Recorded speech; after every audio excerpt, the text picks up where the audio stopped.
Live. Everywhere. On netrootsradio.com.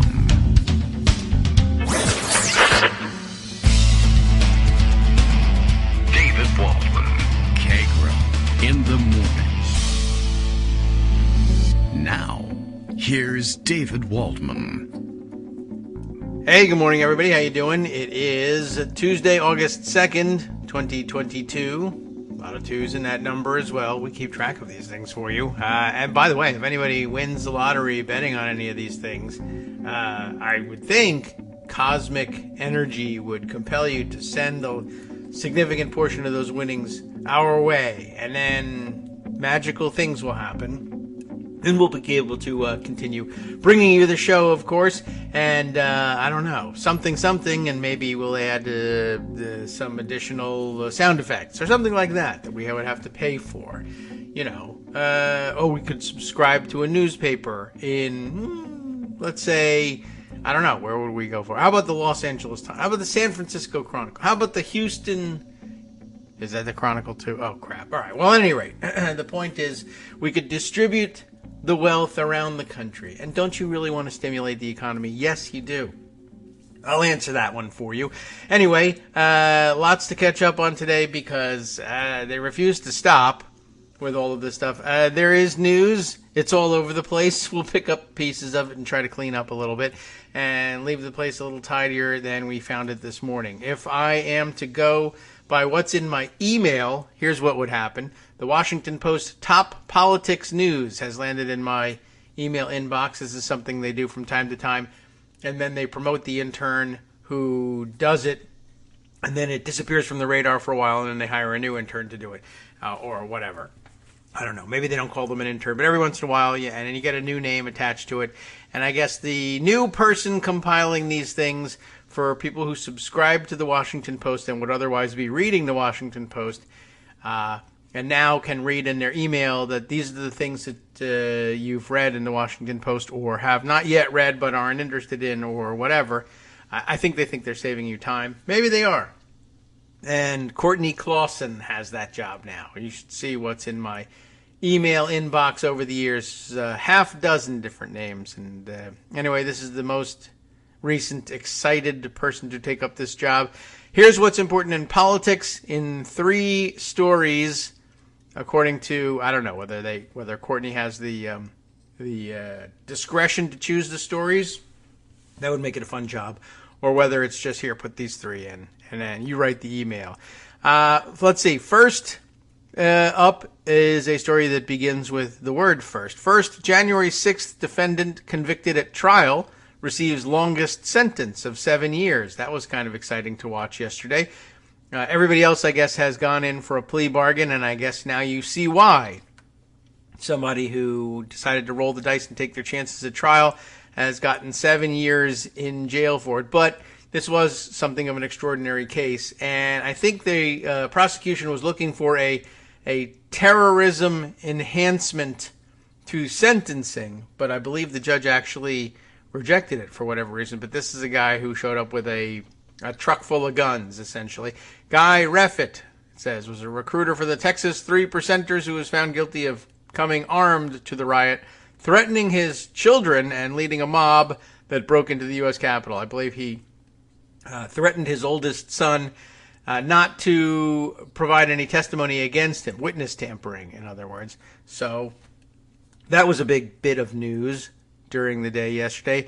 Here's what they selected. This is an interesting selection. Trump endorses, quote, Eric in Missouri primary, a name shared by rivals. There are 2 people running in the Missouri Republican gubernatorial primary, both named Eric. Eric Greitens is the most horrific, I think, of the 2.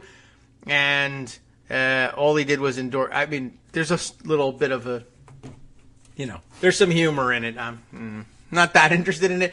I think he was endorsing his son, Eric, perhaps. That could have been it.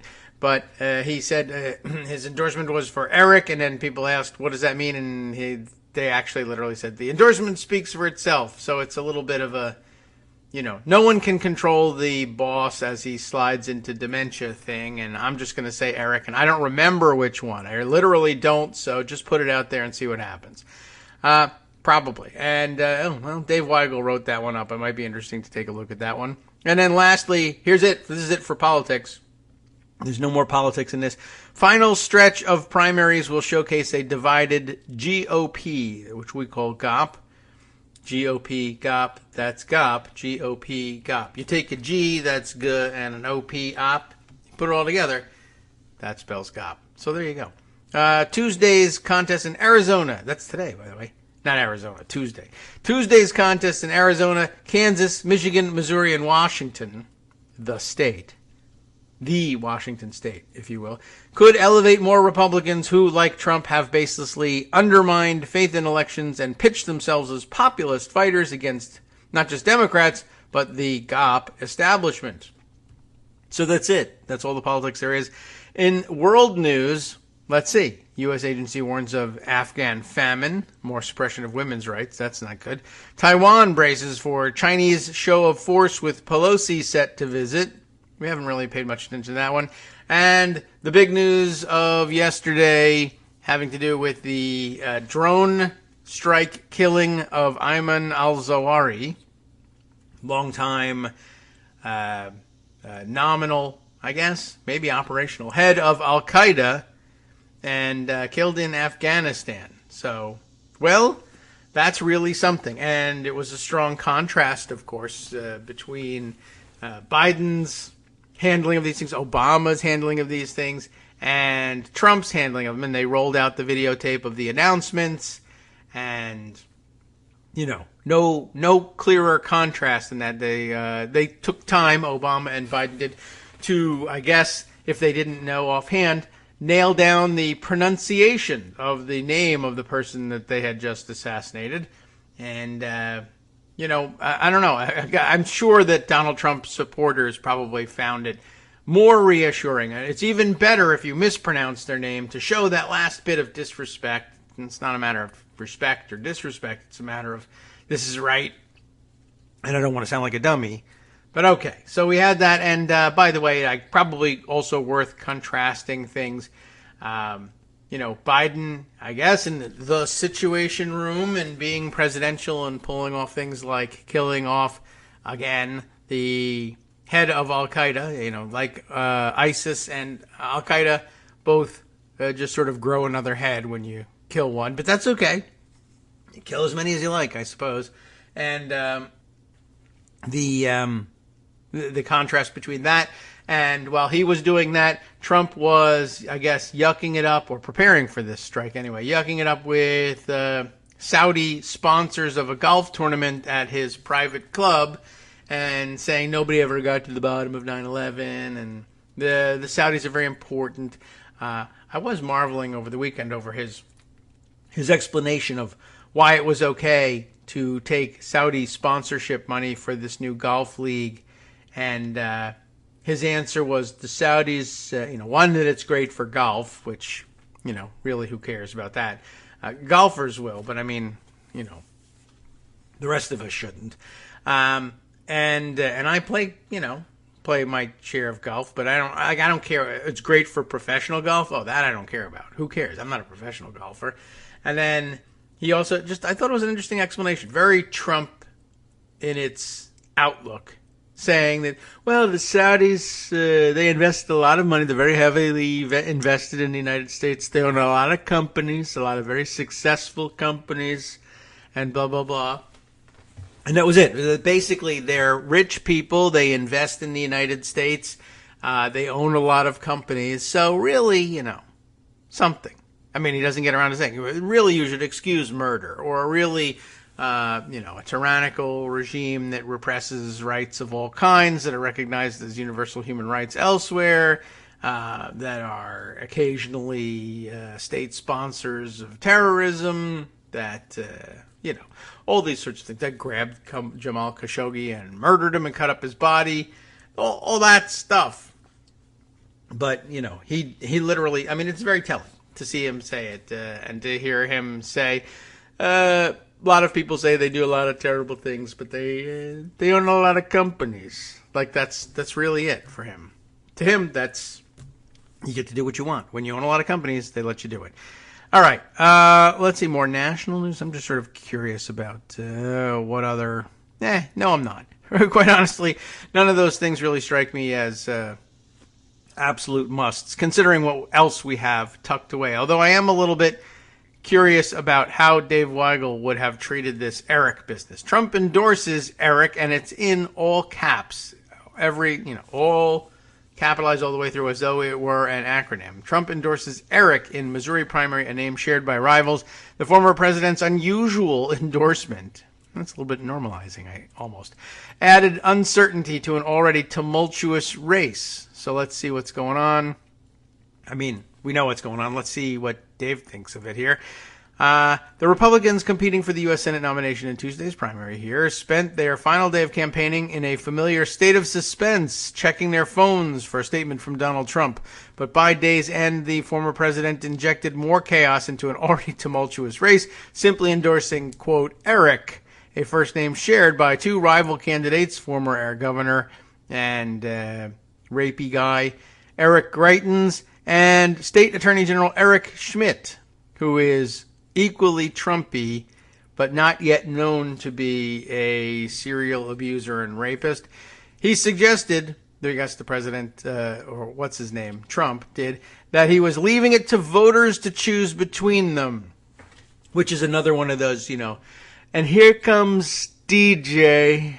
Oh, his name is CJ, DJ. He told me I could call them either one. He rammed the ramparts. He did whatever he had to do to get the endorsement.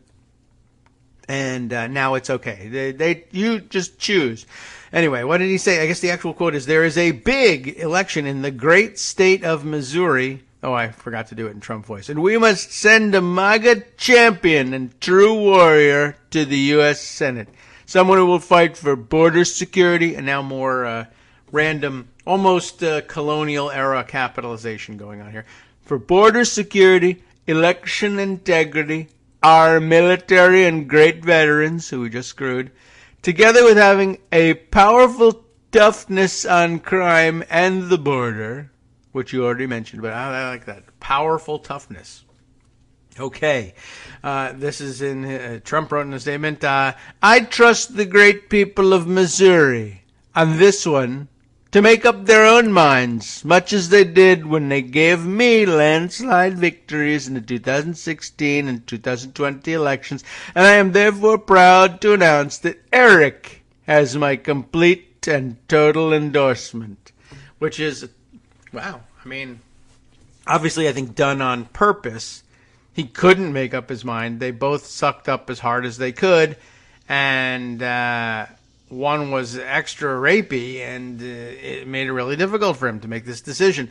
The unusual statement came hours after Trump wrote on Truth Social, I will be endorsing in the great state of Missouri Republican race, parentheses, nomination, for Senate sometime today.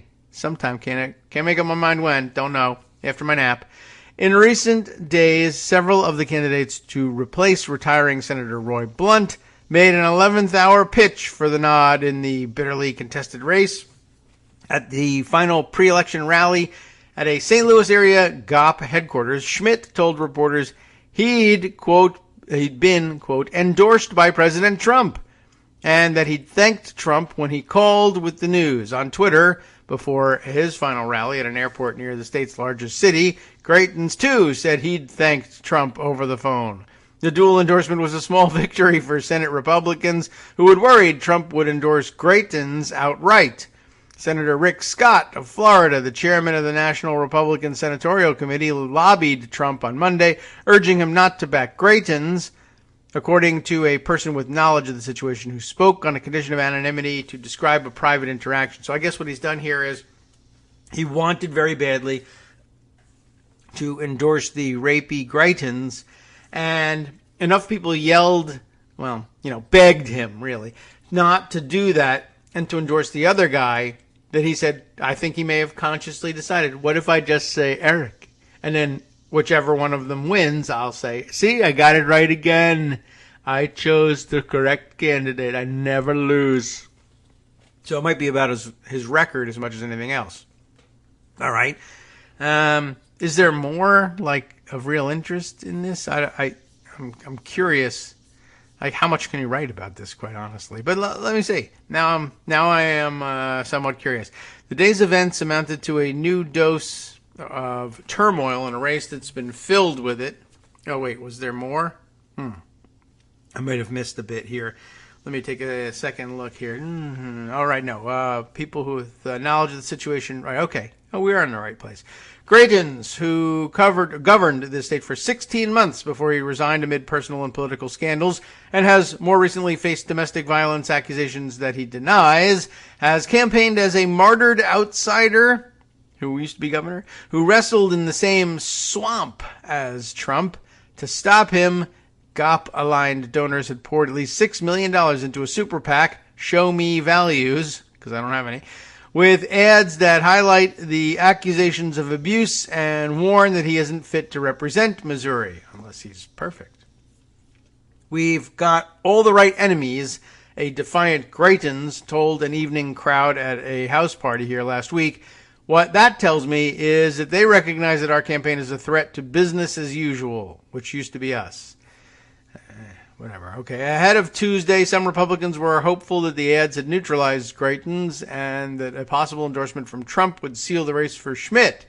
The campaign for a seat Republicans have held since 1987 has tested whether concerns about electability and a scandal-plagued candidate dragging down the party are enough to stop a candidate who taps into conservative grievances and distrust in the media and party establishment. Schmidt and, there are others, I guess, Vicky Hartzler, Representative Vicky Hartzler, who's backed by Senator Josh Hawley, have attacked Graytons while trying to distance themselves from Republican leaders. By the race's final weekend, both had called for Senator Mitch McConnell to be replaced as GOP leader, and both were warning that Graytons could put the seat at risk in November. Are you going to vote for the former governor who's abused his wife and his kid, assaulted his child, and quit on Missouri? Yeah, sure. Said Schmidt at a rally with supporters in Columbia last week. Why did he have it in Columbia? That's a totally different country. I don't even understand. Why not? What the hell? Let's say that. He's campaigning out of the country with drug lords. Might as well.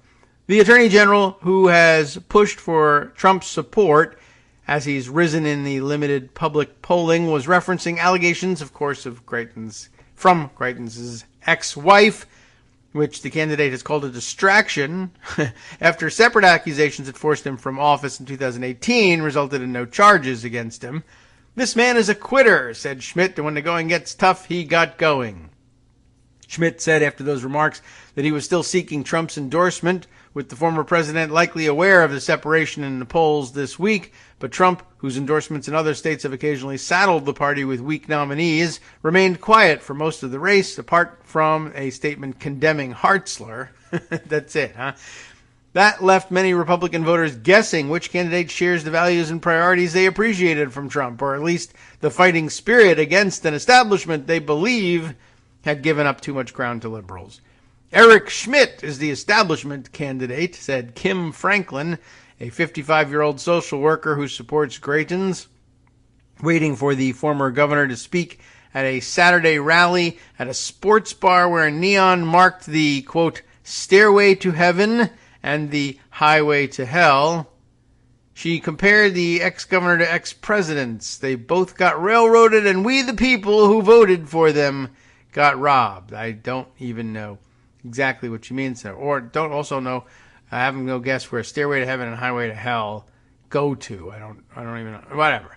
Show Me Values PAC, funded with startup cash from pro-Schmidt donors Rex and Jean Sinkfield? I guess Sinque. I don't know whether there's a Sinque in there. Sinque Field. Sinkfield. I don't know how they pronounce that. Anyway, who cares? I'll never get near them. Pro-Schmidt mega donors. And Nebraska Governor Pete Ricketts Republican of Nebraska, of course, worked in recent weeks to try to demolish such impressions. In some of its 30-second spots, an actress portraying Grayton's wife, oh, that's interesting, read from an affidavit that accused him of, quote, abuse, both against her and against their young son. Grayton's has called his ex-wife's allegations baseless, but that was unconvincing to some Republican primary voters. I am going to end it here at this point. There's no more about Trump's own confusion, and that's really what I'm here for. The rest of it, well, that'll be settled sometime. Well, the voting will be done today, and who knows how long it will take to settle it and whether any Republican boards of election in Missouri will refuse to certify or pull any of those weird tricks. You never know. Okay. Well, that was of some interest, wasn't it? There are many other things to catch up on, and here are some of them. We spoke a great deal about the gun issues yesterday, and I hope maybe you got a chance. I didn't, but maybe you got a chance to finish the rest of the article yesterday from the New York Times about teachers training to carry weapons in the classroom. I would like to read that again and mine it for further interesting tidbits. But it was a big gun news-ish day yesterday, despite the fact that you might be scratching your head. What was it?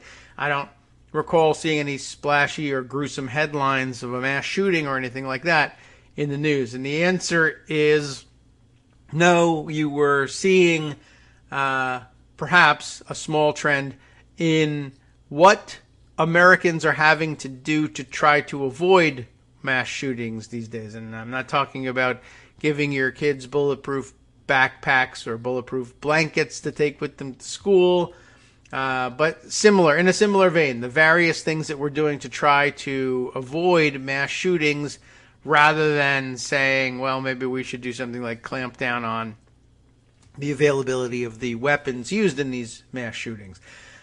News from, let's see, where do we see these things? One bit of news from Atlanta, Georgia, but now I got to scroll back because there was a similar or related type of story happening elsewhere, and I can't remember offhand where it was, but now I'm getting the news, and the answer is Chicago. Okay, so two very interesting developments, both related to music, to concerts that have been restricted or canceled due to concerns stemming from our inability to deal with the guns in this country. First, I'll use Rolling Stone's reporting from Georgia.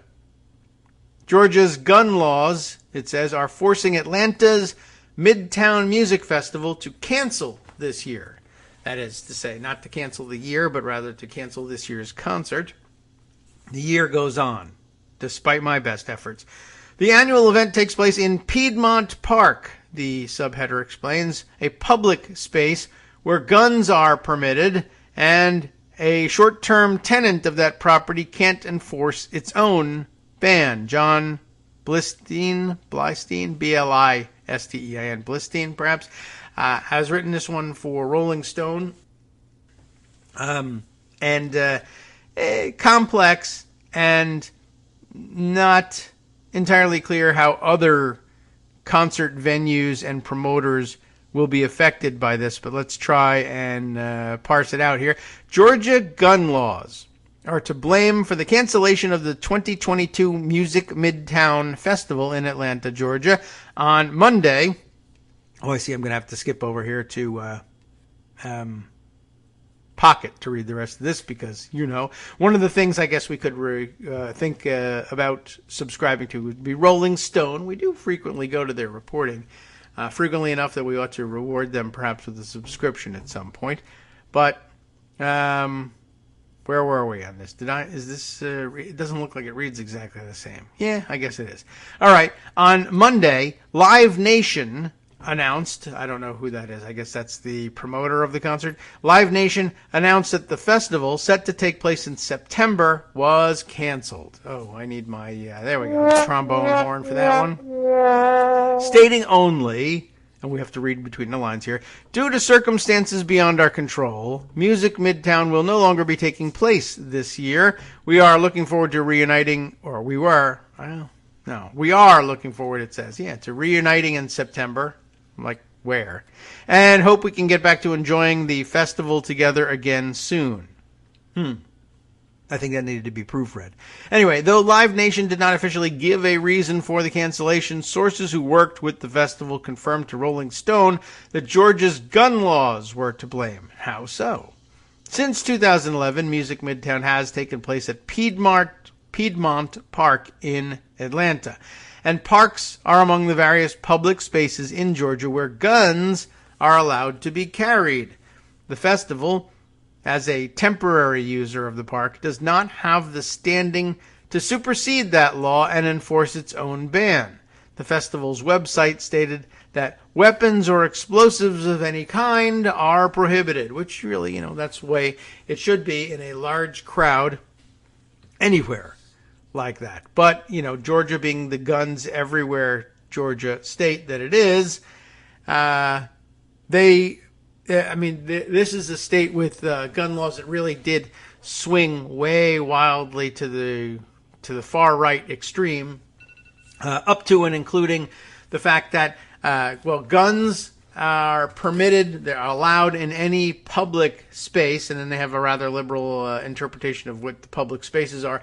But also that they went as far as to say police can't ask people whether they're carrying weapons, and if they see that they're carrying weapons, they're not allowed to ask whether they have permits for those weapons. It's just a total hands-off policy.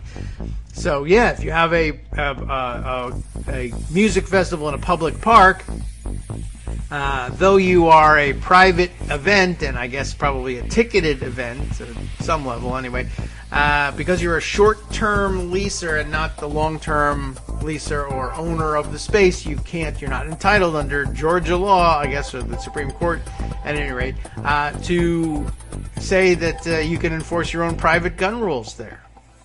Hi, it's me, David Waldman, the same guy who was just talking to you a second ago.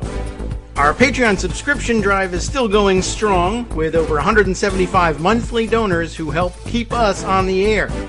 If we've helped keep you going during the pandemic, why not return the favor and help us keep going so we can all be together for the next disaster? Patreon.com, Patreon.com, makes it easy to make secure, recurring monthly contributions to support our show. Patreon.com/KagroX gets you straight to our donation page. Maybe you'd like to thank us for keeping you sane during the Trump era. Maybe you're looking forward to in-depth explanations of what's going on in the Biden administration. Whatever it is that keeps you listening, we need your help to keep bringing it to you. And hey, if you happen to prefer using PayPal or even the Square Cash app, we're up and running with those options too. Thanks again, everyone, for all your support. We literally could not do this without you.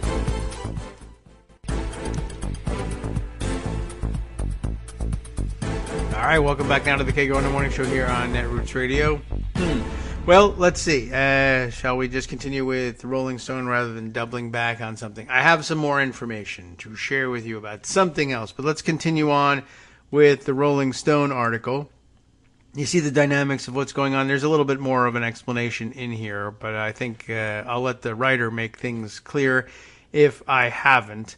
But Atlanta-based journalist George Chidi, Chidi, was the first to report the likelihood that Music Midtown would be canceled due to gun laws. My understanding is that it is because Georgia's gun laws make it impossible to bar firearms from Piedmont Park. A condition, this is the interesting part, a condition required by many artists' concert riders, he wrote on Twitter last Friday, July 29th.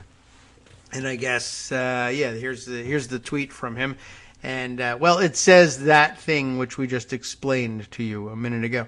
And that's equally important. Now, at first, when this came across my Twitter screen, I think I misunderstood what I had seen. And I thought that someone was commenting that the festival itself couldn't get any insurance couldn't insure the event because, and I wish I had grabbed this thing so I could see whether I read it correctly, but that was wrong, or whether there's another angle of the story being to pursue here. But the allegation in that tweet, which I don't have, appeared to me to be that the insurers were insisting that there be some sort of a clause about mass shootings and the risk of mass shootings, and that the insurers either didn't want to be held liable if there was a mass shooting at the event, or that they would only cover some certain amount if there was one, or that they wanted some additional premium in their payments as a guarantee. If we are going to cover you as the event promoters against liability for a mass shooting, we want some tremendous amount of money. It was of interest to me because I could absolutely see that being the case. Insurers saying for events like that, well, we're going to decline to offer you coverage for your event unless you buy this enormously expensive mass shooting coverage, because we stand to incur tremendous losses if there's a lawsuit over something like this, and we want to be covered by that up front with a higher premium. And it may very well be, we've imagined in the past that insurers could do a lot more to enforce restrictions on guns than legislators appear willing to do. Anyway, where did I see this morning? Somebody had a very interesting and clever take. I wonder if I could find that. I'd have to search this out. But somebody had screenshotted, I guess, some conversation that had taken place on Twitter that was supposed to be a debate of some sort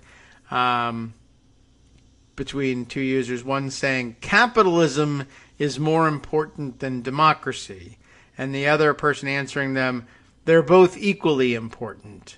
And then some third party capturing that and saying, America's two political parties, which is kind of funny because, for various reasons.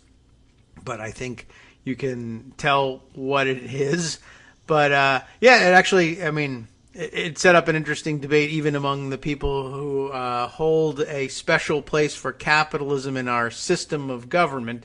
It's not, of course, necessary to our system of government. It's where we've landed with considerable push from the founders who, put a high premium on the American right to acquisition of property. But, it didn't have to be that way necessarily.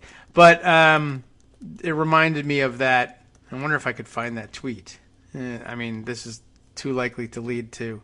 And there it is. Sadville, Sadvil, just no LLE, who was retweeting that. Let me see if I can grab that and have it around for you to see.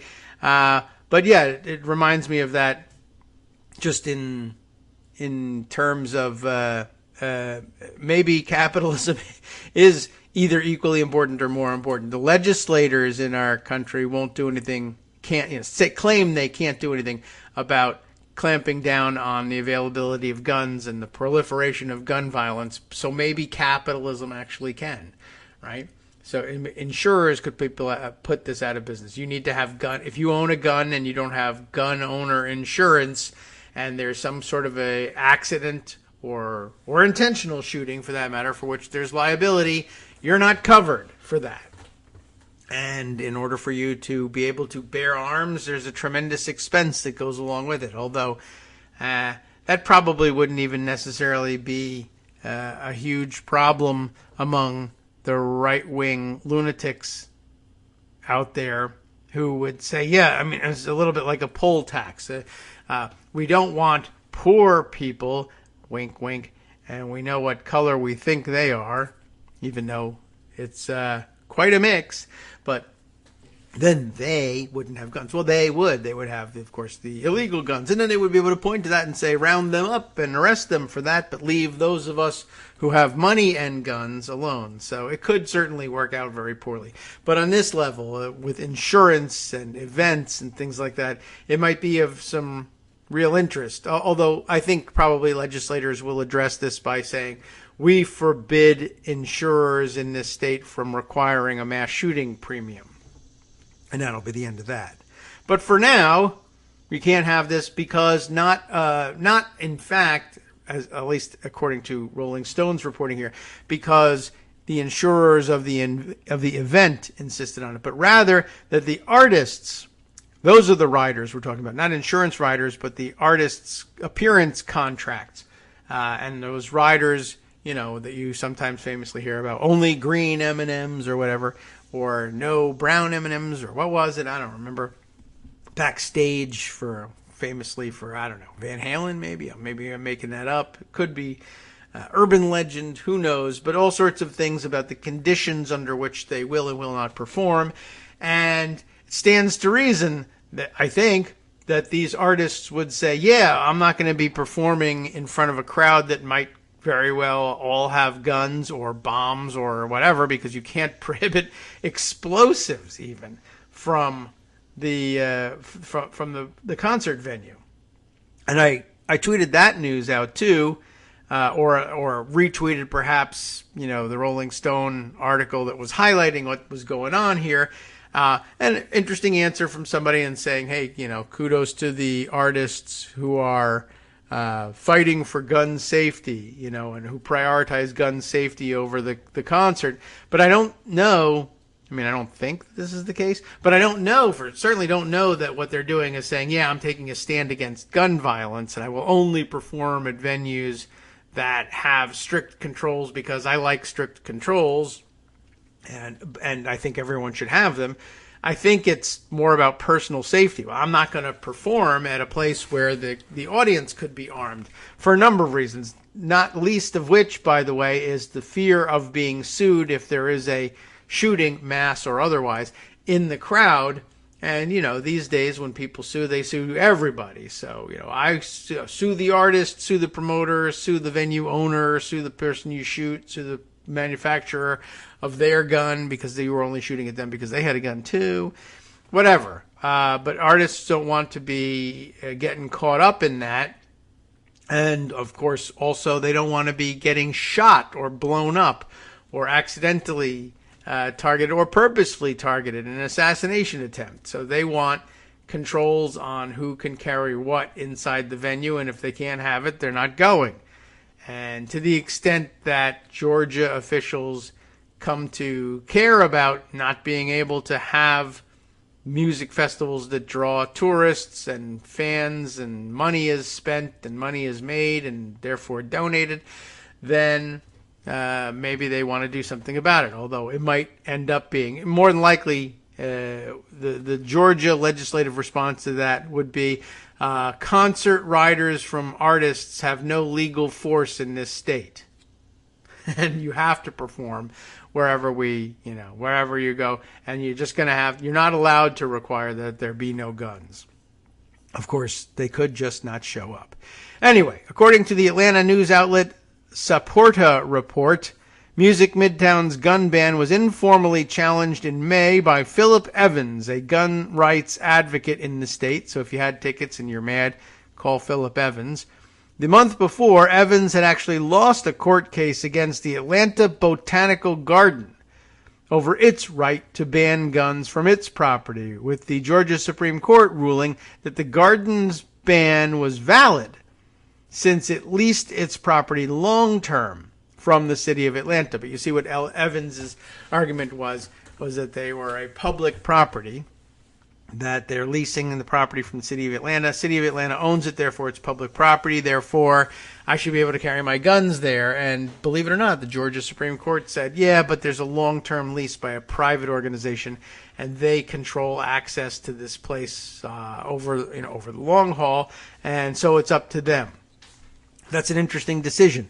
But because that ruling didn't speak on short-term tenants of public property, such as Music Midtown, Evans argued that he would likely prevail in a similar case against the festival. In other words, he just sues everybody. This is his profession, is he sues places that won't let him carry his guns there, even if he has no intention of going there.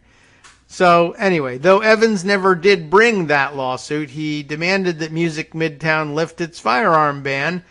He was also reportedly sending written complaints about it to Live Nation and the festival's security company as recently as last month. So that's that. That's a wrap on the Rolling Stone coverage of this. Interesting that he didn't even have to file the lawsuit in order to get everybody to cancel. So, well, all right. Like I said, if you had tickets and you wanted to go and you think you're going to miss it this year, Philip Evans is the guy to talk to about that. But, you know, he might draw a pistol on you when you do. So just be careful. Anyway, the other story similar to this was circulating in the form of a Twitter distributed screenshot of a letter that I don't know who actually had in their hands here. Now, the tweet I have is from Really American, who tweets as Really American 1, because I guess there's another Really American out there, believe it or not. And ironically, the tweet itself just does one of those eye-rolly, only in America things, but only in America would you have to tweet as Really American 1 to get around, well, okay. Anyway, the point is it's a picture of a letter, I assume, to the guests at this hotel in Chicago. Le Méridien, Essex, Chicago is the name of the hotel. And it says this: Dear valued guest, thank you for choosing to stay at Le Méridien, Essex, Chicago. Public safety remains a top priority for the Lollapalooza event. Apparently, Lollapalooza in Chicago, last weekend, from July 28th to the 31st. So how do you like this letter? Ready? Public safety remains a top priority for the Lollapalooza event, and the city has worked closely with the organizers to plan and prepare for the safety and security of festival attendees, performers, and staff. That's good. That's nice. The city has implemented safety and security measures appropriate for an active shooter. There isn't one, but there are safety measures involved. As our hotel is positioned across the street from the Lollapalooza event, the Chicago Police Department is asking that you, and now some capital letters and bolding, do not open and or stand in the guest room windows, as it will send an alert of a potential active shooter. Thank you for your cooperation and understanding during this Lollapalooza event weekend, and it gives the dates. Signed, Le Méridien, Essex, Chicago Management. So we're at that stage. Somebody did make the wry comment. Yeah, can't do gun control in this country, but we can sure do stand in the window control. That's literally where we are. If you rented if you took out a hotel room in Le Méridien, Essex, Chicago, although I guess if you were on your way to Lollapalooza and you booked at a fancy pants hotel, I don't know. I mean, I guess that happens everywhere, ever since the days of seeing a Deadhead sticker on a Cadillac, I suppose. But I don't know what the crossover is there. And I don't know whether the event was held in an open air arena and there was some hope of actually seeing the event, or perhaps it was a closed arena. They just didn't want anybody overlooking the crowds making their way in or exiting at the same time, and therefore presenting a mass shooting target. But that's where it's come to. You can't go to the window of your own hotel room for fear that you will be viewed by the police as a potential mass shooter. And I guess in Chicago, they're allowed to shoot you before you start shooting, as opposed to like Texas and Colorado and Georgia, where they have to wait for you to start killing people before they can tell the difference between you and someone just exercising their Second Amendment rights. I don't know. But I guess now, since the shooting at the music festival outside and across the street from the Mandalay Bay Hotel in Las Vegas some years ago, they actually have to do that. So they have like restrictions on the consumers at the hotel, you can only use 90% of your hotel room, because if you go over near the windows, they might think you're a murderer. Rather, it's not the guns, it's the windows or the doors, so it's really all construction related, as Ted Cruz views it. And I don't know, what can I tell you? We're doing great in this country. It's fantastic. And stack that up right alongside the stories I told yesterday, that on the one hand, we're training teachers to go about armed, and on the other hand, we have teachers who are going about armed and then getting mad about getting into altercations at a bar and shooting students. Even though there was no student-teacher relationship between the two at the time, it still seems weird, to say the least, that a professor of, West Georgia University, perhaps, who, made a habit of going about armed, and I don't know whether that has anything to do with his being a teacher or just his being a Georgian, but I referred you to the story the other day, or yesterday. 18-year-old young woman who actually was enrolled as a freshman at West Georgia and had not yet started classes, but I guess was just about to. Just randomly the victim of this guy's rage and inability to keep himself from pulling the trigger out of anger. And there you have it. Teacher murders student, though not the way you thought it was going to go. Remember, we were not supposed to think that any of that was supposed to happen. And yet it did. And it happened right around the same time. It seems very strange. Almost as if the more guns there are in circulation and the more places in which you're allowed to circulate with them, the more you'll have outrageous mixings of the two, and give yourself a real surprise with the various kinds of shootings you end up having to report. All right, let's see. What else is in pocket? There are many other things. I think the guns are done. I did put aside, let's see. Oh, yes, I was going to double back on something that I got a note about. Mighty OCD was commenting on, let's see, which one is it? The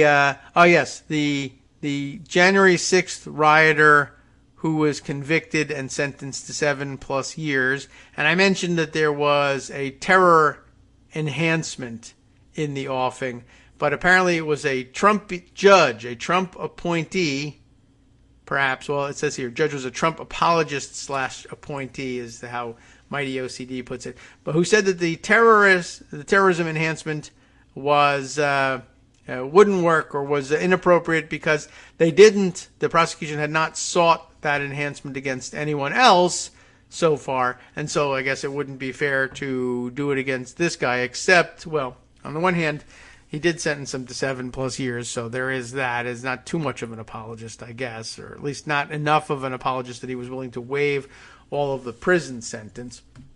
But I guess it could have been more. But of course, part of the reason that they didn't charge anybody else with it, one, everybody else pled guilty, and so they probably offered to keep that off the table if they did do that. And secondly, very few of them brought as many guns to D.C. as he did. And you know what those guns are for. But, a Trumpy or even regular Republican-y kind of judge can sometimes view that stuff as, well, he was just exercising his Second Amendment rights. Now, he did it at the time when an insurrection was going on, and he may have no particular right to participate in an insurrection. But that doesn't mean he can't go about armed during the insurrection. And if he does both and does them intentionally and hopes that they will be seen as overlapping and that he has brought the gun for the purpose of furthering his insurrection, well, guns are sacred in this country, so we can't have an enhancement for that. But if it had been a bomb or he was Muslim, then sure, why not? That's probably how that would go. All right. Well, anyway, we have that straightened out. Let's see. There are a couple other things I wanted to touch on, some of which I had to put aside yesterday. But I guess, now that we're on the gun thing, maybe running up to the top of the hour break, I might share this one. A couple days ago, maybe a little bit more than a week even, I had shared Jamie Raskin's rather ranty response to Chip Roy in the Judiciary Committee about what Raskin called the insurrectionist theory of the Second Amendment. And I have another such rant/insight, I suppose, to share with you that I thought was of some interest. I saw tweeted around by Kelly Scaletta, who describes himself in Twitter bio as America's #1 pundit. Pundit. He's a pundit who has punned it. Get it? He loves puns. Writer and lover of dogs. How do you like that? Make America Blue again? Okay, sure. And a member of the AWU. That seemed important enough to him to include. And along with his blue check mark, he tweets under the, the screen handle of Machine Pun Kelly. But taking a serious approach here, or at least at the outset, serious approach to the same question, saying a lot of Second Amendment apologists would have you believe that the Second Amendment is there to protect the people's right to arm themselves and protect themselves from a tyrannical, overreaching government. A lot of people do say that. Some people even think it's the primary purpose of the Second Amendment. He says if you look at history, though, this is the opposite of true. Let's go back to 1786. Well, they're trying very hard, but I see what you mean.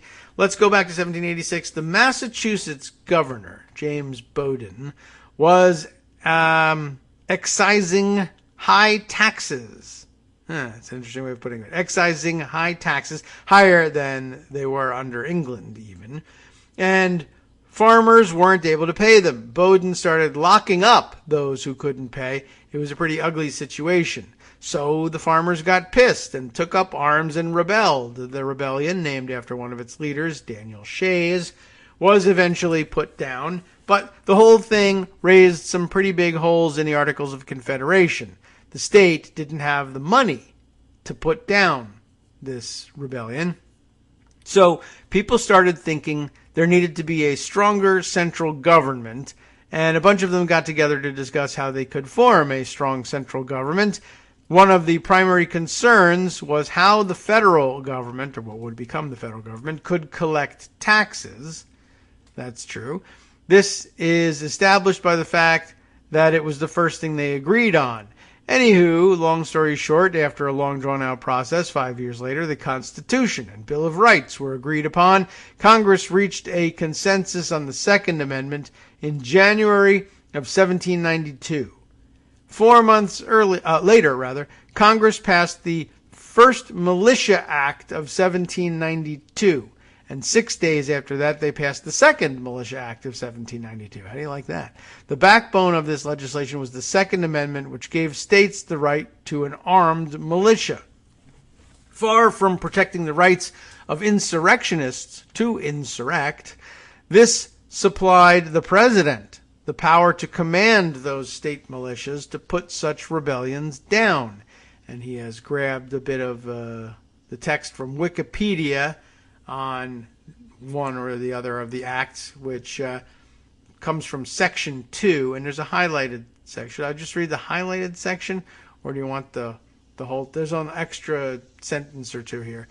And be it further enacted that whenever the laws of the United States shall be opposed or the execution thereof obstructed, actually that's kind of important, in any state, by combinations too powerful to be suppressed by the ordinary course of judicial proceedings or by the powers vested in the marshals by this act, the same being notified to the President of the United States by an associate justice or the district judge, and now the highlighted part, it shall be lawful for the President of the United States to call forth the militia of such state to suppress such combinations and to cause the laws to be duly executed. And if the militia of a state, where such combinations may happen, shall refuse, or be insufficient to suppress the same, it shall be lawful for the President, if the legislature of the United States be not in session, to call forth and employ such numbers of the militia of any other state, or states most convenient thereto, as may be necessary, and the use of militia, so to be called forth, may be continued if necessary, until the expiration of 30 days after the commencement of the ensuing session. All right. So, in other words, that's not a total time limit of 30 days on the deployment of the militia, but rather that the president can do it of their own volition up to 30 days after the legislature has reconvened. But I guess if the legislature is in session, the president needs their permission in order to do it. They can call out the militia at his recommendation. But if they're not in session, he can do it, and he can leave them dispatched until they return to session and the 30th day of their return to the session. If they choose, I guess, not to do anything about it, then I suppose things continue. All right. Well, that's of some interest. The thread continues. Meanwhile, the newly formed government had passed a tax on whiskey, which gave preferential treatment to larger producers who paid a tax of 6 cents per gallon as opposed to the 9 cents that smaller producers had to pay. This led to a growing level of violence, and nearly to an attack on Pittsburgh, which everyone can understand, when President George Washington ordered militias from several states to put down that rebellion. An army of 12,000 settled on Pittsburgh, and the rebellion dissolved. To wit, and I think that's the wrong kind of wit there, but okay, defending the rights of civilians to arm themselves against a tyrannical government were hardly the impetus for the Second Amendment. Putting them down was both one of the chief motivations behind both the Constitution itself and the Second Amendment. So that's kind of an interesting thing all around, that viewed, as he says correctly, or certainly viewed one way, not only the Constitution itself, but the Second Amendment was really all about making sure that weapons were available for the militia to put down insurrection. Surely not for the purpose of guaranteeing that ne'er-do-wells were always and at all times armed well enough to bring insurrection at a day's notice wherever they might want to. It wasn't a pro-insurrection provision, but rather an anti-insurrection provision, and that they might have that upside down and backwards now, which, wouldn't be surprising given how many other things they've got upside down and backwards these days, and would like to do even more with at a convention.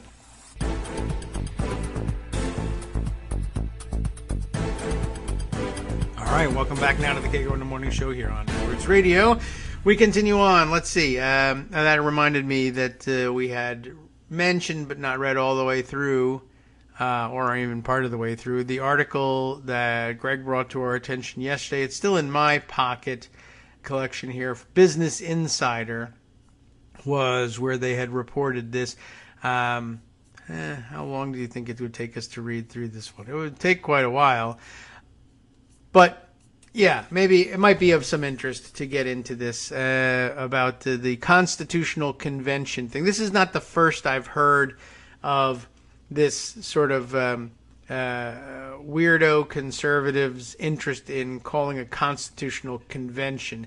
It's something they've been talking about for a long time, certainly in the modern context. And I mean, I'm sure throughout the history of the Constitution, people have been talking about it. It's a live mechanism. It's a real thing. It's enshrined in Article 5, and I'm sure people have wondered what it would take to get such a convention together, and various groups have thought that they might accomplish varying tasks with it. I think this is probably considered the most plausible path, if there is one, for the people who insist that, for instance, that the First Amendment has gotten it all wrong on the separation of church and state, and that the founders never intended for there to be such a separation, except that they did, and they made it pretty plain, and they really were for a much greater separation than we practice even today. But, this is their method, their leading idea for undoing that. But it might be worth reading through the article to see if we can get some sense of who's behind it and what are the actors, what are the groups behind it, what are the names of the actors, so we can be on the lookout for these people. Republicans' next big play you remember when Greg read you the headline yesterday, is to scare the hell out of Washington by rewriting the Constitution, and they're willing to play the long game to win, and that's meant to be threatening sounding too, because we were all using the phrasing that the Republicans had played the long game with the Supreme Court and won themselves a majority. Although, quite honestly, that's another path to rewriting the Constitution, and one that they think is much shorter, and they've been concentrating on that one instead, but which could be undone with, say, the untimely death of several members of the Supreme Court and being replaced by more liberal justices. It's not permanent enough for them. They would like to see these things enshrined forever in the writing. But yeah, if you get yourself a 6-3 majority on the Supreme Court and you can control it well enough, and you got the right people, then you can rewrite the Constitution that way instead and simply have them rule the way you want for the time being. But on an ongoing basis, I guess that's the interest in the convention. So let's see. The text of the piece here. Who's reporting this, by the way? Grace Panetta and Brent D. Griffiths. Giving proper credit for that. The article begins, as former Republican Senator Rick Santorum, boo, yuck, gross, addressed Republican lawmakers gathered in San Diego at the American Legislative Exchange Council Policy Summit, right? ALEC, for short. You recognize that, don't you? He detailed a plan to fundamentally remake the United States. And who better to fundamentally remake the United States than Rick Santorum, who hasn't held elective office in a decade or more and hasn't won an election for nearly 20 years. Just putting that out there. I mean, I guess his last... What is his record exactly? Did he last win an election in 2000? If I remember correctly, last won an election in 2006. So coming up on 20 years. And was last in office in 2012. Is that right? So has been out of power entirely for a decade and hasn't won an election since 2006. But why not have him fundamentally reshape the United States? Why isn't he the guy for that job, right? Sure. Anyway, so of course he has a detailed plan to fundamentally remake the United States. It would become a conservative nation, and it's a pretty conservative one as it is, by the voting anyway. And the transformation, Santorum said, culminates with an unprecedented event. A first-of-its-kind convention to rewrite the Constitution, except for that first one, which was a convention to rewrite the Articles of Confederation. But hey, you could say that they abandoned it wholesale and just started anew with an entirely new text, and they did, and that's a fairly accurate description, but okay. But what really happened was, of course, that they were the powers that were, I suppose. Or at least the people who wanted to be the powers that were, but were not those powers, because those powers were sitting in Congress doing nothing, but they were sitting there. And then people who basically, I don't know, I've always wondered whether it was just people who had lost elections to Congress under the current system of the Articles of Confederation got together and said, we need a new constitution where we'll be the people elected to Congress, and poof, they did have that. They did get that, but I don't know if that was really the major motivator. But I always thought it would be funny to allege that it was. At any rate, the first-of-its-kind convention to rewrite the thing that they rewrote, I guess you can say that. You take this grenade and you pull the pin. You've got a live piece of ammo in your hands. Santorum, a two-time GOP presidential candidate, two-time because he lost both times, and former CNN commentator, explained in audio of his remarks obtained by the left-leaning watchdog group Center for Media and Democracy and shared with Insider. 34 states, if every Republican legislator votes for this, we have a constitutional convention. Of course, we have it if every single Democratic legislator votes for it too, but, whatever. He doesn't care about that. It's interesting, though. ALEC, remember, purports to be nonpartisan and at least in theory invites Democrats to attend as well. It's just American Legislative Exchange Council, not the Republican Legislators Exchange Council or anything like that. And they do occasionally have people show up, usually rather conservative Democrats, but sometimes people who consider themselves moderates as well. But he kind of gives away the game on that one. Anyway, the December 2021 ALEC meeting represents a flashpoint in a movement spearheaded by powerful conservative interests, some of whom are tied to Trump world and share many of Trump's goals to alter the nation's bedrock legal text since 1788. It's an effort that has largely taken place out of public view. That has to do with the fact that there's no events going on. But okay. But interviews with a dozen people involved in the Constitutional Convention movement, along with documents and audio recordings reviewed by Insider, reveal a sprawling, well-funded, at least partly by cryptocurrency, that's interesting, and impassioned campaign taking root across multiple states, notably fueling them success. Success will fuel you. During an extraordinary few weeks in June, the Supreme Court's 3 new Trump appointees powered the reversal of Roe v. Wade. They fortified gun rights and bolstered religious freedoms. I don't know if I would necessarily agree that they were religious freedoms, but okay. Future presidents now have less power to confront the climate crisis. Each win is the product of a steady and in some cases decades-long quest by conservatives to bend the arc of history rightward.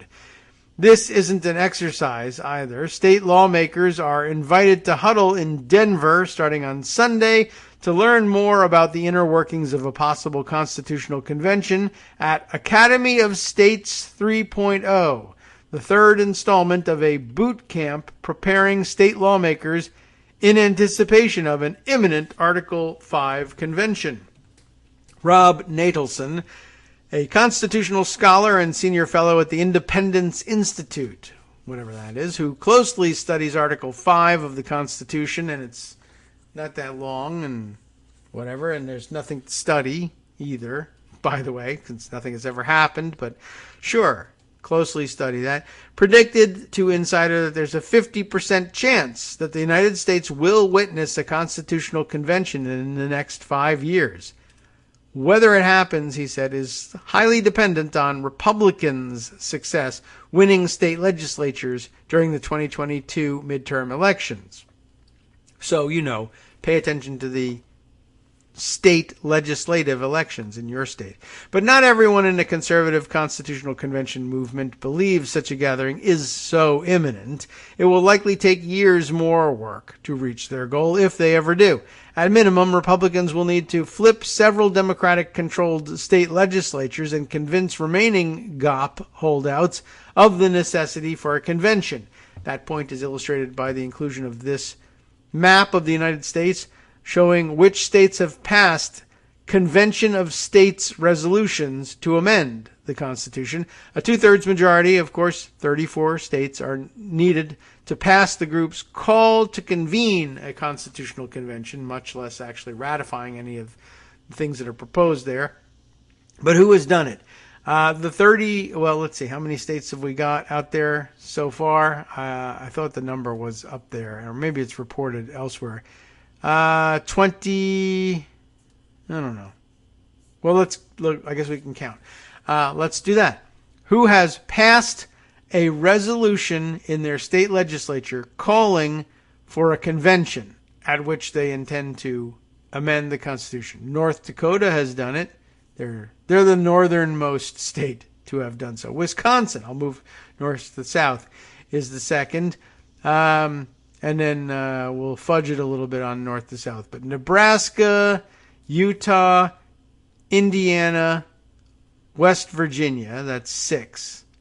I don't think this method of counting is going to work out all that well. I think I'm just going to I might have to do it west to east instead. We'll start over again. Alaska, Utah, Arizona. That appears better aligned to me. That's 3. North Dakota, Nebraska, Oklahoma, Texas, 7. Missouri, Arkansas, Louisiana is 10. Wisconsin, Tennessee, Mississippi, 13. Indiana, Alabama, 14, West Virginia 15, Georgia 16, Florida 17, South Carolina 18. So, well, like the old Confederacy plus Alaska, and, a smattering of northern and western states that weren't part of the Confederacy. But the Deep South pretty much is a solid block. Texas to Florida, as far north as that line that more or less makes up the northern borders of Oklahoma, Arkansas, and Tennessee. And if you go straight across Arizona as well.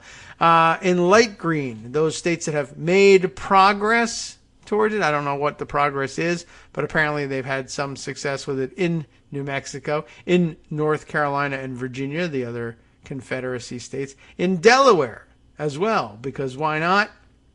And South Dakota, Iowa, and New Hampshire. So Iowa and New Hampshire. What do we think about those two states? Well, at any rate. But during the last several decades, there are some, also on the map, there's markers for states which have not recently attempted it one way or the other. Minnesota, Montana, Idaho, believe it or not. Washington, Oregon, Nevada, and California. And where has it failed? Hawaii, for one thing. Wyoming, for another. Colorado, Kansas, Michigan, Illinois, Kentucky, Ohio, Pennsylvania, Maryland, New Jersey, New York, Vermont, Massachusetts, Rhode Island, Maine. Oh, and I see Connecticut has no recent attempt either. So, okay, with that in mind, during the past several decades, these weirdos have made progress, and lately, a lot of it, and now they have a plan. So, next section, conservatives are pushing a never-before-tested convention. Article 5 of the U.S. Constitution provides 2 ways to amend the nation's organizing document. The most difficult but dramatic way to alter American society's very foundation. My. The first is for a 2/3 majority of Congress to propose an amendment with 3/4 of the states ratifying it. And that's how all 27 of the current amendments to the Constitution were added. But it's a path that today is largely blocked because of intractable partisan divisions. No American under 30, we remember this from yesterday, has experienced the nation amending the Constitution in his or her lifetime. And even those of you who have seen the 27th Amendment adopted likely had no idea that it had been adopted, both because of the lengthy ratification process. This was an amendment apparently proposed along with the Bill of Rights, or like the founders actually framed out this amendment. It just, for whatever reason, didn't pass muster in enough states until the early 90s, and it wasn't even that exciting. It was an amendment forbidding members of Congress from raising their own salaries, but, with the mechanism of, yes, that Congress can raise congressional salaries, but the rule is that, wasn't it already in the, I thought that was already in the Constitution, but maybe not. But maybe they reiterated it in the 27th Amendment. But basically, you can't raise the increase that you authorize in the salary has to kick in the next Congress. You have to be reelected having already voted for that increase in order for you to see that increase. But at any rate, it wasn't a very exciting addition to the Constitution, and it was a weird one, and it was 1971 before that. So it's been a while.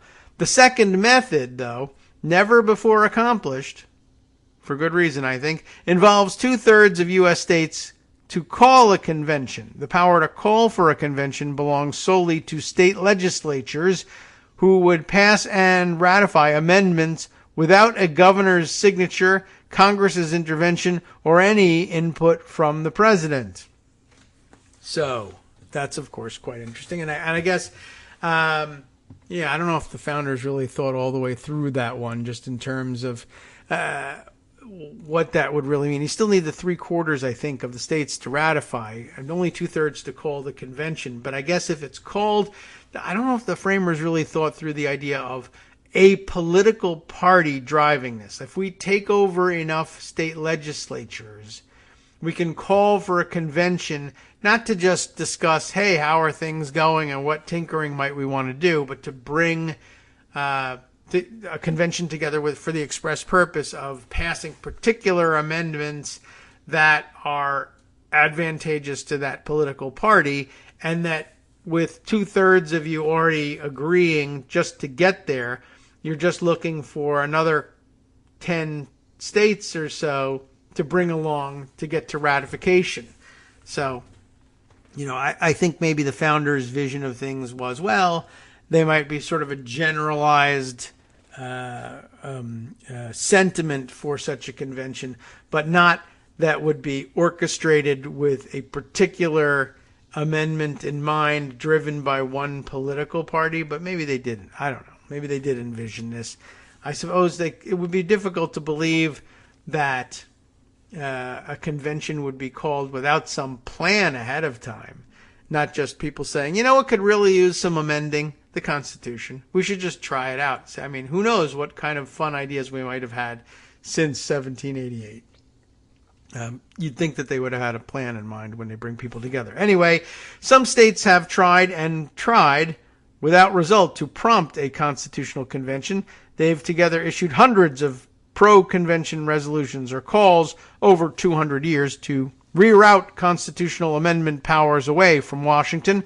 What's new now is the ever-evolving power coupling of a corporation-backed ideological juggernaut led by ALEC, a nonprofit organization with close ties to large tobacco and drug companies, and a determined Republican Party increasingly dominating many of the nation's 50 state houses.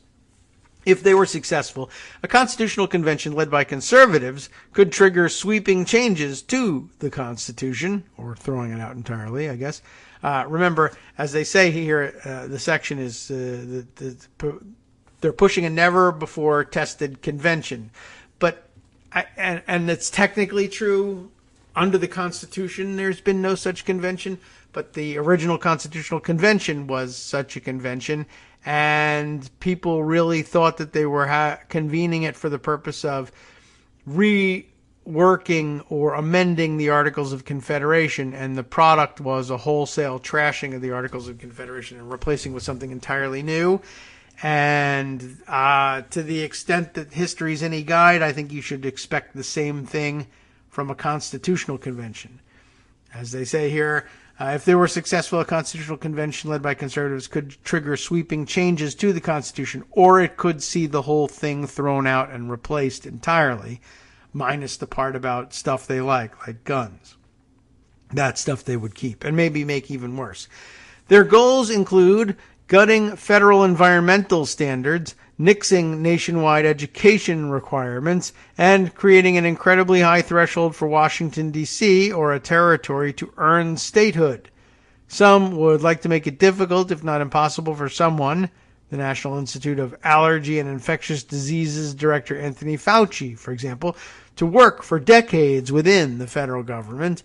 Former President Donald Trump, close to announcing a campaign for a second term in office, would find much to love about the convention movement. He's argued that Article 2 gave him sweeping presidential powers akin to Richard Nixon's famous declaration that, quote, when the president does it, that means it's not illegal. Trump also claimed, or attempted to claim, that he could unilaterally end birthright citizenship. He could not. And repeatedly argued that the White House didn't have to comply with congressional subpoenas. The planks of the Convention of States movement, such as term limits for federal bureaucrats, in addition to members of Congress, stand to attract acolytes of Trumpism, savoring the means to MAGAfy the Constitution and therefore the nation. In fact, it already has. Constitutional Convention boosters include many of Trump's current and former allies, including conservative legal scholar, I would have put that in scare quotes, John Eastman, Florida Governor Ron DeSantis, and Fox News personalities like Sean Hannity and Mark Levin. Eastman, who recently had his phone seized by federal agents investigating Trump's attempts to overturn the election results, attended a 2016 mock convention hosted by the Convention of States. It's the most extraordinary thing in my career that I've been a part of, to date, I guess I would have said.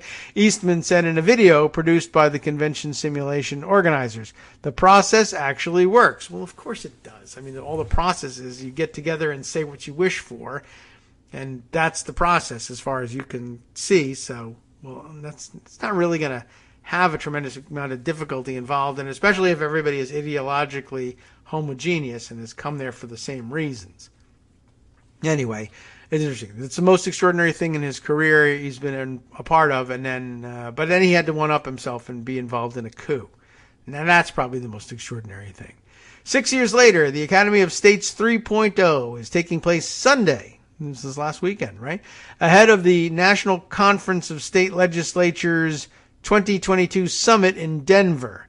On its website, the group boldly forecasts that a new constitutional convention could take place in 24 months and quotes former President Barack Obama in emphasizing, "You can't change Washington from the inside." It's a heavy lift, but it's not out of reach. Arne Pearson, the Center for Media and Democracy's executive director and a close watcher of the convention movement, told Insider, "I think it's a real threat." Next up, about conservatives playing the long game. Conservatives have embraced the political long game in achieving their most prized policy goals, like overturning of Roe v. Wade, and the movement to call a convention may be no different. For the last 25 years, people in the pro-life movement did the blocking and tackling necessary for this day to come, Santorum said at the December 2021 ALEC Summit. No one 5 years ago would have said that Roe v. Wade would be overturned. No one in this room. And certainly no one looking to be confirmed as a justice, but okay, or a judge anywhere in the federal court system, for that matter. The GOP spent decades investing in control of state legislatures through well-funded and resourced groups like the Republican State Leadership Committee, which has spent tens of millions of dollars over the last few decades locking down GOP control of state legislatures, statewide offices, and judgeships. Those sustained investments have secured GOP dominance in state legislatures for a generation, and guarantee the GOP would also have the upper hand in a convention. A new report by the Center for Media and Democracy, first shared with Insider, finds that Republicans would control at least 27 and up to 31 out of 50 delegations to a convention, based on delegate selection processes in applications passed thus far. That's still a tad short of what would ultimately be needed to make any changes. 2/3 of state legislatures are needed to call conventions, and 3/4 must vote to ratify any amendments. Notably, governors, Congress, and the White House have no role in this specific process. But the movement's most devoted supporters, like Santorum, say they are in it for the long haul, because he's got nothing else to do, and they argue that changing the Constitution is a goal existential to America's existence that looms larger than a single election cycle. Yeah, we'll have a good election, but the movement is inextricable from something, but he doesn't say why.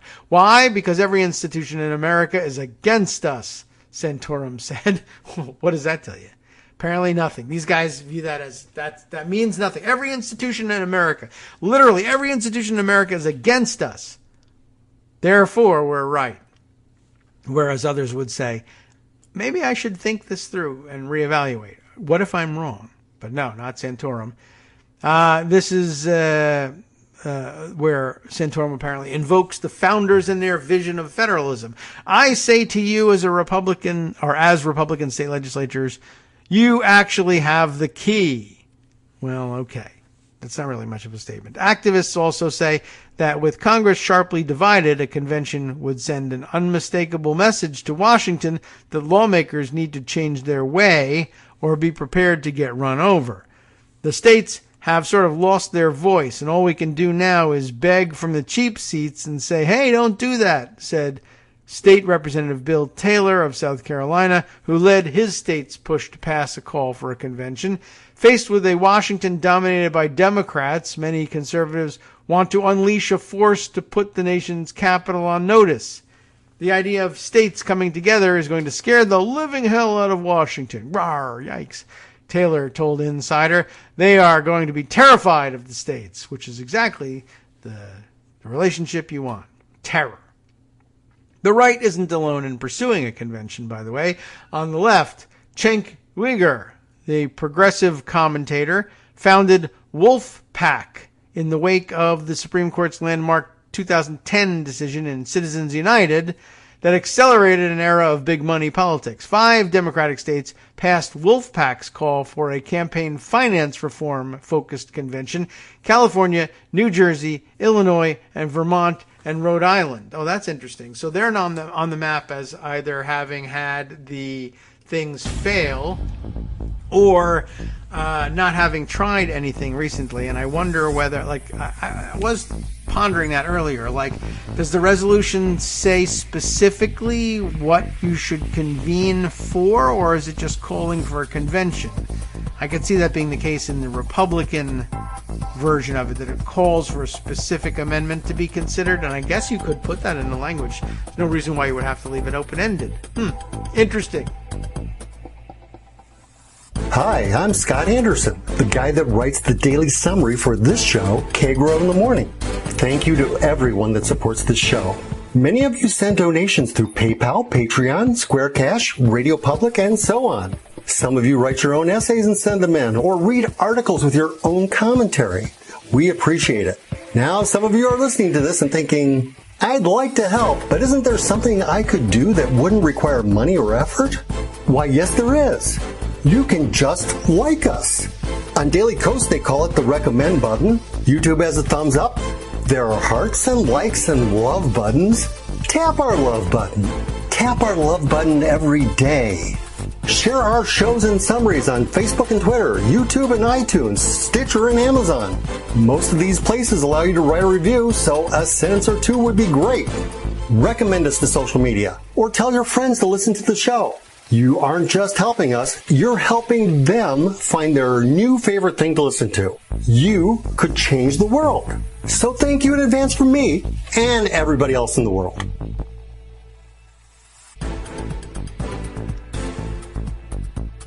All right, welcome back now to the Kagro in the Morning Show here on Netroots Radio. Well, this is a long article, and I'm going to continue with it because it's one of the few shows where you have the chance to try and make it through such an article, and who knows whether we'll make it all the way or not, even though there are many other things that I have on tap to share with you, equally weedy and annoying. So how do you like that? But let's continue here.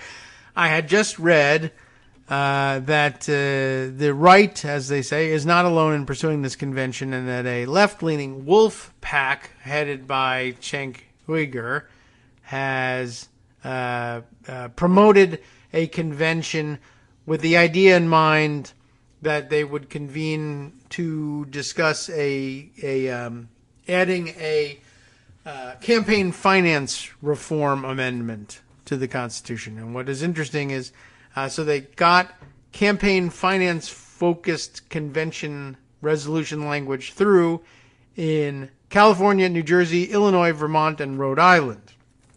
But the organization is pressing forward even as Illinois and New Jersey have since rescinded their calls for a convention out of fear of a conservative-dominated convention. Wolfpack's early momentum also spooked some on the right, an illustration of the unusual alliances on both sides of the movement. In 2012, the Republican National Committee went so far as to pass a resolution formally opposing the convention movement, which will only convince them of the rightness of their cause, I am sure. But now, in 2022, convention proponents have political winds at their backs. The movement right now seems to be gaining steam. And that's what's interesting is it seems to be gaining steam. Oh, I see. Oh, okay. I got you now. The movement right now, I see, seems to be gaining steam. And what's interesting is it seems to be gaining steam on both the left and the right. Carla Jones, Senior Director of International Relations and Federalism at ALEC, told Insider, "The feeling that Washington, D.C. has become a cause for the nation's problems rather than a solution is becoming universal on both sides of the aisle. A convention," the next section says, "is gaining momentum but still far away. So far, 19 GOP-controlled states, including 4 in 2020 alone, Nebraska, South Carolina, West Virginia, and Wisconsin, have passed applications and calls for a constitutional convention under the model pushed by the conservative nonprofit group Convention of States, an offshoot of Citizens for Self-Governance. And aren't we all citizens for self-governance? Because of their efforts, it's the first time any of these applications have had this much movement in quite some time. Vicki Harrison, Director of Constitutional Convention and Protecting Dissident Programs at Common Cause, told Insider. She called the passage of 4 new convention calls in states, including South Carolina, a brutal loss. By the way, I don't know what the map had.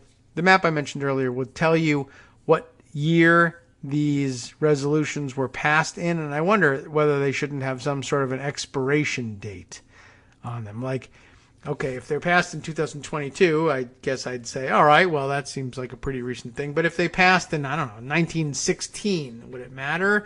Or for that matter, if it passed in 2018 and it isn't the same legislature anymore, I wonder whether they should have, they should all have to do it within, sitting legislatures. I don't know. I guess that would make it virtually impossible. You'd have to have all of that, all of them agree, 2/3 of the states inside of basically the same calendar year. But let's see. Montana's, or North Dakota's was in 2017. Let's see what's any earlier than that. 2016 in Indiana. 2019 in Utah, 17 in Texas, 17 in Arizona. 2016 in Louisiana, 2014 in Missouri. Like, should that count anymore? 2014 is nearly 10 years old. Florida's is 2014. Georgia's is 2014. I wonder about that. That might be an interesting argument in front of the Supreme Court, but for the fact that it's 6-3 conservative. But at any rate, where did we leave off here? Oh, here was about Republican investment in the state legislatures. We definitely did that. Wolfpack, okay, almost there. Here we are. So far, 19 states have done it. Because of their efforts, it's the first time any of these applications have had this much movement in quite some time, right? Vicki Harrison, Director of Constitutional Convention and Protecting Dissident Programs at Common Cause, called the passage of 4 new convention calls a brutal loss. Okay. Citizens for Self-Governance and Convention of States, led by former Tea Party activists, in case you were wondering who they really are, and ex-Parler CEO Mark Meckler, maybe he'll abandon this convention idea as quickly as Parler, are relatively newer and well-funded players on the scene with connections to wealthy and powerful conservative interests. Tax filings obtained by the Center for Media and Democracy reveal the groups, which are not required to disclose their donors, have received millions from the Koch-connected Donors Trust, the Mercer family, and groups linked to powerful conservative lawyer Leonard Leo. A 2020 internal audit of Convention of States obtained by the group revealed that $1.3 million donations, a $1.3 million donation made in Bitcoin made up 16% of the group's budget in 2019. 2 donations totaling $2.5 million accounted for 36% of the group's 2020 budget. And let's see what's embedded here. Convention of States Talking Points for Lawmakers, obtained by someone here, whichever the sources are, an embedded Scribd document here. Convention of States Action. And it's several pages long, so we'll be able to thumb through it, but interesting that their talking points are out for our review. While the various offshoots of the movement may have momentum on their side, they don't yet have the math to get to 34 states, as would be necessary to call a convention. Some are skeptical they ever will, no matter how well Republicans do at the polls in 2022 and beyond. It's clear to everybody working on this that the convention proponents have no honest path to 34 states. David Super, a professor and constitutional law expert at Georgetown University Law Center, told Insider. They've reached their limit. But several convention organizers and supporters say they don't even need a convention to change the Constitution. They point to how fed-up states pushed for a convention to directly elect U.S. senators after the Senate, for years, refused to consider resolutions calling for direct direct election. The 17th Amendment, ratified in 1912, is a testament to that strategy. All right. More than a century later, one prominent Republican sees history, at least procedurally, repeating itself. What is most likely is that as we move closer to a convention of the states, at that last minute, Congress will blink and pass the underlying amendments. That's what history shows us is likely to happen. GOP Senator Ted Cruz of Texas said, and you know what? That's probably true. A former presidential candidate himself who's eyeing another run in 2024. Cruz, who is himself pushing a term limits amendment, also did not express definitive support for a convention. The fear of a runaway convention looms large in the debate. That's the title of the next section. Because the states have never called a convention under Article 5 since the Constitution's creation, the exact mechanics are the subject of intense debates between legal scholars and activists. The prospect of a free-for-all convention has scared lawmakers away from other historic efforts to rewrite the nation's constitution, fearing that a debate on imposing term limits or a balanced budget could quickly morph into a full-fledged redesigning of gun, abortion, religious, and free speech rights.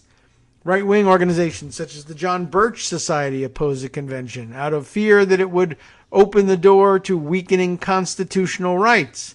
So does Representative Andy Biggs of Arizona, a staunch Trump defender who wrote an entire book, The Con of the Con, the Constitutional Convention, right? About the dangers of conventions. In states where you would have expected this to pass because they have a Republican leadership, they're firmly on our side because they're scared about losing guns, Harrison said. Nadelson, who has published numerous writings and academic articles on Article 5, charged that people who fear a runaway convention don't know what they're talking about, and GOP legislators that have resisted calling a convention out of those worries have been sold a bill of goods. Those academics who go on before the legislature and say things like, we don't know anything about the process, it could be a runaway convention, without exception, are people who have never published any scholarship on the subject, he said. But who can publish any? I mean, there's no history to go by. And advocates for constitutional conventions have pushed narrow visions for a convention that they say would bind future delegates from passing extreme amendments. How? I don't know. Nadelson argued that not a single convention of colonies, compact of states, or simulated convention held since the nation's founding has, quote, run away from its mandate. Except, that's a neat construction there. You see that one? None held since the actual nation's, the nation's founding, although, unless that's supposed to mean 1776, because the Constitutional Convention did run away from its mandate, which was to rework the Articles of Confederation. At the Convention of the States 2016 mock convention in Williamsburg, Virginia, which is goofy in itself, delegates, including Eastman, voted out 6 amendments, including a proposal that would eviscerate the 16th Amendment, which grants Congress the ability to impose an income tax. Terrific. The resolution the group is pushing would limit a convention to amendments that impose fiscal restraints on the federal government, it limit its power and jurisdiction, and impose term limits on its officials and members of Congress. But limiting the power and jurisdiction of the federal government is an expansive mandate that could encompass virtually anything and enable delegates to pass extreme amendments while technically staying within the bounds of the convention. And P.S., F you to the bounds, because remember, who are you sending here? You're sending Republican legislators. What do they think about staying within the bounds of anything?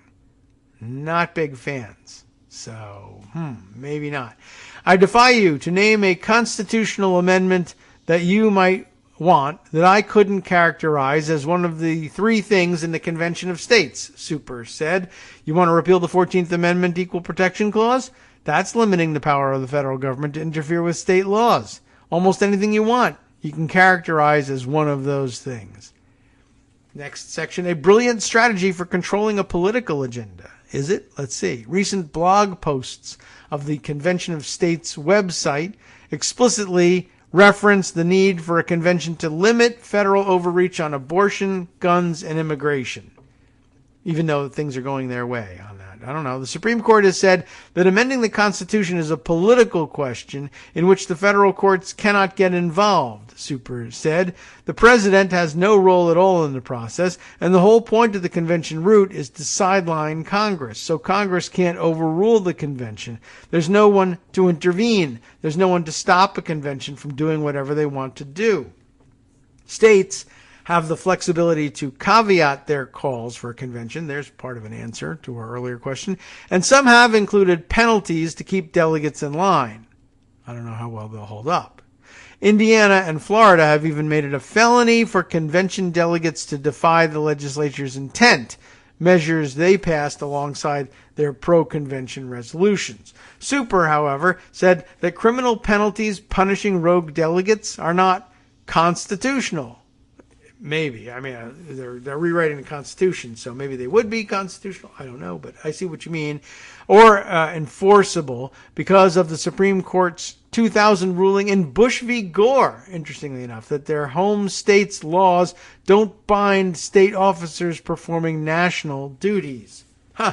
Legal constraints aside, Nadelson argued that a runaway convention could only happen in horse and buggy times, with minimal communication between delegates and legislatures, and would be practically impossible in 2022, a world driven by a 24-hour news cycle and instant methods of communication like calling and texting. Except please do bear in mind, all of those things exist as Bucks, Fayette, and Lehigh, I think, counties in Pennsylvania all defy their courts in refusing to certify the votes as mandated by their state laws and constitution. And I guess if you can do that and have an insurrection and pretend it's just tourism and gaslight your way out of that, I'm not convinced that the fact that there's texting is going to mean much. Anyway, but that's his argument. Nadelson says they're going to be under the glare of publicity and everybody's going to be watching every minute. And that might be true. The framers also added a second buffer to the process. Conventions or Congress can propose a constitutional amendment, but 3/4 of the state legislatures, 38 out of 50, need to ratify it into the Constitution, a process that is also not subject to a governor or president's veto. Conservatives and liberals alike say this requirement would doom hyper-partisan or plain loony amendments. The convention has way more safeguards than Congress itself. Nick Tamoulides, I hope I'm getting, or Tamoulides, perhaps? There's no extra vowel in there. Executive Director of U.S. Term Limits, a group pushing for a convention solely focused on imposing congressional term limits, told Insider, controversial issues like taxes and guns and abortion need not apply because you're never going to get that through the gauntlet. But Pearson countered that a convention just passing a polarizing amendment would allow conservatives to play the long game and dominate the political debate in the country for the next decade with contentious ratification battles in the states. It's a brilliant strategy for controlling the political agenda for quite some time, he said. There's more. How about this? The Convention of States movement is the full package, it says. Behind closed doors, Meckler, Santorum, and Nadelson pitched a convention to GOP lawmakers gathered at a December 2021 ALEC workshop as a way for ordinary citizens to force sweeping changes to every facet of government. We would be aiming at the deep state and potentially the federal judiciary as well, Meckler told lawmakers in a closed-door session, a recording of which was obtained by the Center for Media and Democracy and shared with Insider. Meckler argued in the session that a convention focused on only term limits, which he criticized as dangerous, or only a balanced budget amendment, wouldn't be enough to rein in the federal government or to mobilize enough people behind the convention movement. We have to be able to show people that they have a chance to get their hands around the throat of the federal government and put it back in the constitutional box, he said in the audio obtained by the Center for Media and Democracy. None of the individual efforts do that. The only thing that provides the narrative that drives 5 million people to participate in the Convention of States is the full package. Moments later, Meckler said his efforts could be judged by its enemies. railing against a slew of leftist or advocacy groups who oppose the convention.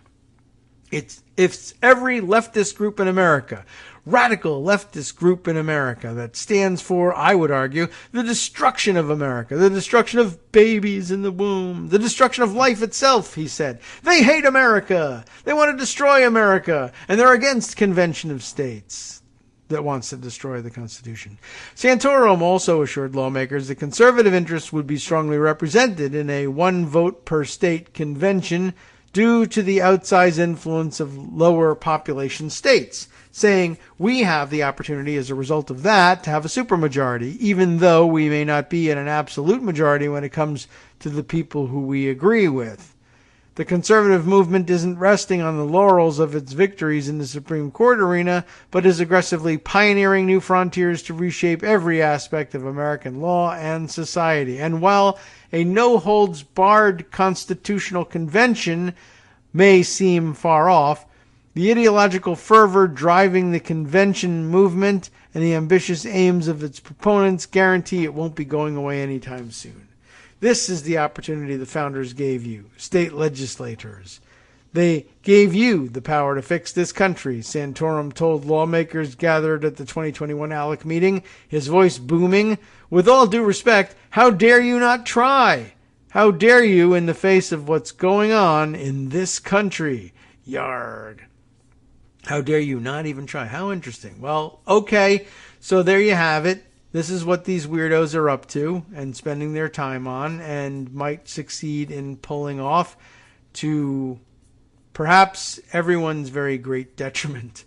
Oh my. Okay, well, that's the thing to keep track of, and the names of the players and the positions they're taking and some of the answers to the questions about it. All right, what can we do with the rest of our time? Well, there are a couple of things that I will probably hold on to for later, but maybe we turn around and take a look at the activity around that PACT Act, the Veterans Bill that got filibustered by Republicans and blocked from a technical fix, and that the Republicans spent the weekend claiming that the technical fix was all about trying to somehow shoehorn in $400 billion in unchecked liberal agenda spending. And if you thought that just didn't make a great deal of sense, well, you're probably right. We gave a brief overview of the explanation for why it was wrong, but there are a couple other people who should be weighing in on this who I have to share with you. Some threads from Twitter that explain more in detail what's going on. One from Stephen Dennis, who in between his tours of Zillow mansions has explained that he begins here in the middle of the argument. The June 6th Congressional Budget Office, CBO, score on the PACT Act makes clear that the bill would reclassify about $400 billion in existing veterans' discretionary health spending to mandatory, and why they would do that. And remember, one of the pieces of background that you're supposed to have in the back of your head here is that in budgeting terms, spending, there's two kinds of spending in budgeting terms: mandatory and discretionary. Mandatory, best example of that, Social Security. You can't monkey with it too much from one year to the next. It's pretty much on a glide path forward. You can tinker with the metrics by which the glide path is determined, but things like that, mandatory entitlement spending essentially is all under the mandatory portion of the budget. And what upsets conservatives about that, it's mostly untouchable from year to year. The annual budget and appropriations and authorization bills just don't afford much access to cutting that spending, and that worries people who love to cut spending. The discretionary budget, everything else from the Department of Defense to education to agriculture to I don't know what let's scare people with woke hemp milk drum circles. I don't know, that teach CRT. For instance, hey, if it's in the budget, it's in the budget, right? All of that is discretionary spending, all authorized and appropriated year to year.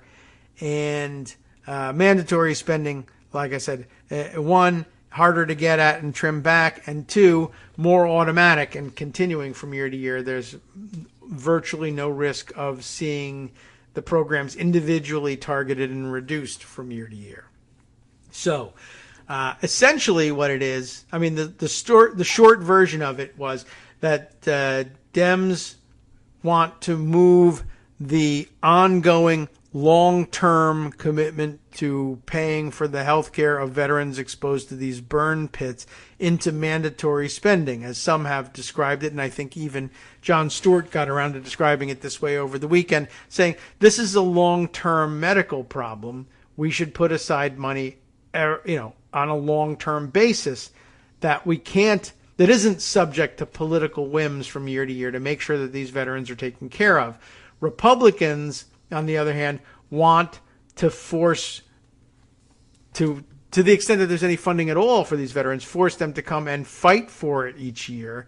And that seems imprudent at best. But on top of that, what Toomey is arguing is that if you move $400 billion of discretionary spending to the mandatory side of the ledger, because the mandatory spending is more or less off the books, it's his argument that there would be a $400 billion block of discretionary spending still authorized under the budget that no longer had any particular expenditure attached to it. And you could then fund $400 billion in programs not previously funded by the budget with that money and still technically not put the budget out of balance, which may be true at bottom, but even if it is true, sort of describes or explains very quickly the stupid, magical quality of the budget. And if you still have difficulty grasping things like modern monetary theory and think that can't really be true, it's just too magical in its thinking, witness conventional budget thinking, which takes $400 billion of one-year spending and moves it into a program on the other side of the ledger where that $400 billion will continue to be spent for years on the same budget item as approved, but that somehow means you have an additional $400 billion in your pocket. I mean, I guess that actually works in the federal budgeting process. Anyway, let me go on with this. But this is what's at the core of this. Is that Toomey says what they'll do is they'll take it and fund woke hemp milk drum circles with it. And what Democrats are saying is, well, we may fund some additional priorities, but we also might not. But either way, this bill doesn't have any of that in there. No additional money is being spent or designated or authorized or anything of the sort in here, and nothing can be drawn from the Treasury except by, in execution of further legislation. So, I mean, if you want to block that additional spending from happening, then vote. Go do it. And in a 50-50 Senate, you got a pretty good chance of prevailing. But don't tell me that because this legislation moves money on the ledger, that it also spends that money that got moved. It doesn't. It spends veterans' money on veterans and nothing else. It creates a budgetary place, a hole under spending caps for that $400 billion to be used on other discretionary spending, but it doesn't make any recommendations about what it be spent on and does nothing to authorize any money to be drawn for any spending whatsoever. It's the exact opposite of a slush fund. It doesn't appropriate any money for anybody to do anything. So now I've eaten up all of our time giving more details on the basic explanations. What Stephen Dennis was saying, I'll give you at least that. The June 6 CBO score on the PACT Act makes clear that the bill would reclassify that $400 billion in existing veterans' discretionary health spending to mandatory, and why it does it. The Senate, though, passed that bill with 84 votes the first time they did it. That is not new. That's one of the most important points that Stephen is making here. The Senate already voted on that and approved it with 84 votes in favor. That has not changed. It's just something that you've realized in between when you were looking for a way to deny Democrats a victory. So you can read the CBO score. It is linked. It's provided there. Stephen goes on to say, in an epic oopsie, though, the bill had a glitch. That's true. A tiny tax cut that had not originated first in the House, as required by the Constitution. So the Senate has to pass the bill again without the glitch.